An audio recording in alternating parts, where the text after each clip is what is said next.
Mahiya raw kay Ann Curtis San Agustin now cry.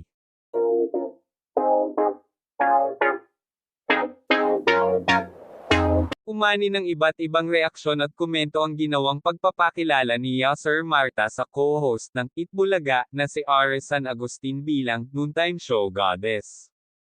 Kabago-bago lang daw ni sa hosting sa noontime, ang taas na raw kasi ng titulong ibinansag dito, ayon sa isang ulat.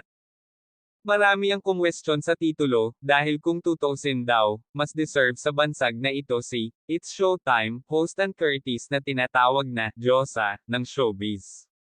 Narito ang ilan sa mga hanash at talak ng netizens na tila hindi sang-ayon dito.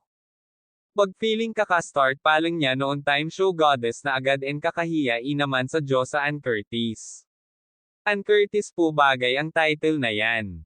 Si Ann Curtis agad naisip ko sa noontime show goddess. Kasi enman kaka-start lang may ganun agad. Ann Curtis ang noontime show goddess. Si Ann Curtis ang dapat tawaging goddess nung noontime show. Sa kabilang banda, ipinagtanggol naman ng kanyang fan si dahil masyado naman sineryoso ng mga netizen ang bansag.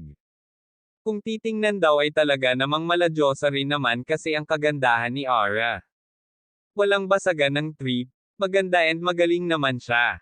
Gorgeous bagay, goddess kasi pang malakasan na yan, pasabog ang aura. Okay lang yan, ano kung goddess na rin siya. True naman talaga na goddess si San Agustin, kisa sa basher. Uy magaling siya in fairness. Napansin ang husay ni sa hosting sa opening ceremony ng Season 99 ng National Collegiate Athletic Association, NCAA, noong nagdaang linggo sa SM MOA Arena.